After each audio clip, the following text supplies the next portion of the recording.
थर पुन पाइदा गर्नुका तिलीका रन्तेर भगाले चोचाङ्गी उपथरले यो पद हो। उपथर भन्ने पनि हुन्छ, थर नभएको ठाउँमा काम चलाउने उपथर भनेर राखेको हुन्छ। त्यसकारण यो भरम फैलाउने काम भइराखेको छ। यो सिधै पाइदा गर्नुका तिलीका रन्तिका चोचाङ्गी फगाली परेकुन धानेकुन दुधकुन रामजाली जुगजाली सबै थर हुन्। अन्तर थरी यी थरको बीचमा हाम्रो विवाह हुन्छ। कहिल्यै पनि फगाली र फगाली बीच विवाह हुँदैन। यदि कुन थर भने कुनको कुन बीचमा किन विवाह भयो? पाकिस्तान परेको मानिँदैन, हात नाता हुन कानुन लाग्दैन। त्यसकारणले कुन थर होइन जात हो। यति कुरा पनि किन बुझेका छैनन् मान्छेहरूले? हाम्रो हरेक थरको आफ्नो शिरोबाय हुन्छ। एउटा थरले पुजेको शिरोबाय अर्को थरले खाँदैन, हो कि होइन? अरू जातमा थरै पक्षी कुल हुन्छ, हाम्रो थरै पक्षी शिरोबाय हुन्छ। हरेकको आफ्नो सादा, हरेक जातिको आफ्नो सादा देवता हुन्छ। हाम्रो पनि आफ्नो सादा देवता छन् करपागेले र उनका सन्तान जेठा रामचन्द्र कान्छकुल जेठी रैमासेले कान्छी बिमला। हामी मान्दै आएका छौँ। हामी जुनै पनि धर्म मानौँ, यो स्वतन्त्र व्यक्तिगत स्वतन्त्रताको कुरा हो। आज हामी यही शिखरमा बुद्धिस्टहरू पनि यही छौँ, हिन्दू पनि यही छौँ, क्रिस्चियन पनि यही छौँ, तपाईँको व्यास धर्म मान्नेहरू पनि प्रशस्तै यही हामी कुन समुदायभित्रै छौँ र हामी मिलेर बसेका छौँ। हरेक नागरिकलाई कुनै पनि धर्म मान्ने र कुनै पनि राजनीति गर्ने स्वतन्त्र अधिकार छ। पुनसमा नेपालले सबैलाई समान अधिकार दिएको छ। कसैलाई कुनै पनि राजनीतिक पार्टीमा जान र कुनै पनि धर्म मान्नबाट वञ्चित गरेको छैनौँ हामीले। तर जातीय धर्म के भन्दा हामी प्राकृतिक धर्म हामी भनेर भन्दछौँ, किनभने हाम्रो धर्म प्राकृतिक धर्म हो। तर यो प्राकृतिक धर्म मान्नुपर्छ भन्ने को भन्ने कुरा बुझ्न जरुरी छ। प्रकृतिलाई मान्नुपर्छ, प्रकृतिलाई पुज्नुपर्छ, प्रकृति बिना संसार चल्दैन भनेर भन्ने नै भगवान करपागेली बाबा हुन्। यो ओखामा आउँछ, यो झाँक्रीको ओखामा आउँछ,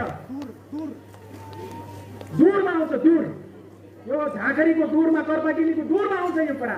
करपागेलीको दूरले कुन जातिलाई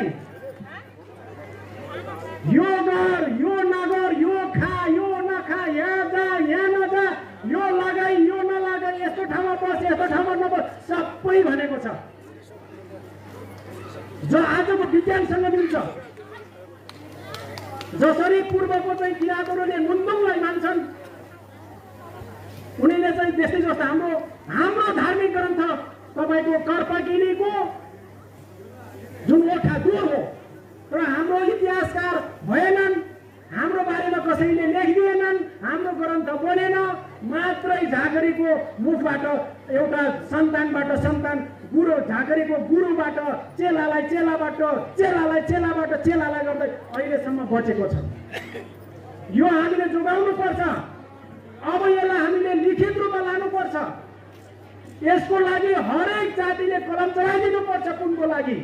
कुन जातिभित्रैबाट कलम चलाउने व्यक्तिहरू निस्किनु पर्छ। यसकारणले हामीले यो अभियानहरू सुरु गरेका छौँ।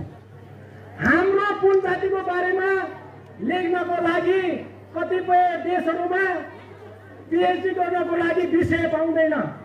सबै विषयमा पिएचडी भइसक्यो, तर कुनको बारेमा यति अनौठो अनौठो विषयहरू छ। पिएचडी गर्नको लागि, थेसिस लेख्नको लागि भयङ्कर धेरै सब्जेक्टहरू छ।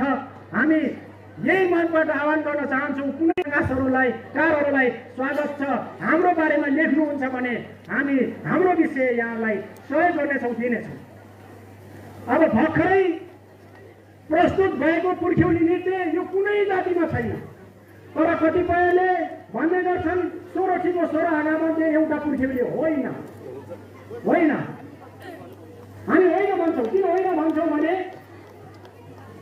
सोरठीमा कहिल्यै पनि हाई हुन्न, सोरठीमा कहिल्यै पनि महिलाले गीत गाउँदैनन्, तर हाम्रो पुर्ख्यौलीमा हाई हुन्छ, पुर्ख्यौलीमा गीत गाइन्छ।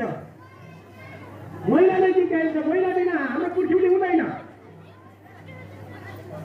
सोरोठीमा फुर्सुङ्गे हुन्छ, हाम्रो पुर्ख्यौलीमा हुँदैन। सोरोठीमा 3 ताल मात्रै हुन्छ, तपाईँको पुर्ख्यौलीमा 22 ताल हुन्छ। यसको आफ्नै नियम छ, यसमा अध्ययन गर्ने विषय छ, कलम चलाउने एउटाले चलाए हुन्छ। त्यसकारणले हामीले हाम्रो विषयमा बोल्दाखेरि अडानका साथ बोल्ने गरौँ। होइन यो सोरोठीमा हाँगाभित्र पर्दैन, पुर्ख्यौली नितान्त छुट्टै नीति हो जो अन्य कुनै जातिसँग मिल्दैन भनेर भन्नु सक्नु पर्यो। तपाईको आज हाम्रो समाजमा विशेष गरेर बरु थापा राणा पहिल्यै भनिसकेको हो, उनीहरू खाँटी मगर होइनन् भनेर उहिल्यै भनिसकेको हो। हामी त्यसै अर्काको भुलमा चाहिँ घुसिन गएका रहेछौँ। उनीहरूले त ठिक भनेको रहेछ नि, त्यति बेला हामीलाई दुःख लाग्यो, हामीलाई खाँटी मगर भनिन भने दुःख लाग्यो, तर सत्य भनेको रहेछ उनीहरूले।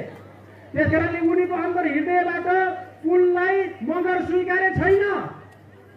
1-2 जना राजनीति गर्नेहरू, 1-2 जना व्यापारीहरूले मात्रै सङ्ख्या बढाउनको लागि मगरै हो भनेका हुन्, हृदयबाट स्वीकारे छैनन्। तर हाम्रै कुलहरू मगरमा गर्व गर्नेहरूले खाने मगरै हो मगरै हो मगरै हो भनेर भरम फैलाएछन्। कहिलेसम्म फैलाउँदो रहेछन्, फैलाउन्, हामी आत्तिनेवाला छैनौँ। किन? हाम्रो जित भइसक्यो, हामी डराउनु पर्ने अवस्था छैन, किनभने हामी कानुन सम्बद्ध छौँ। चाहने हो भने नेपाल सरकारले, प्रधानमन्त्रीले, कार्यकारी प्रधानमन्त्रीले भनेको कुरा किन रद्द भएन त?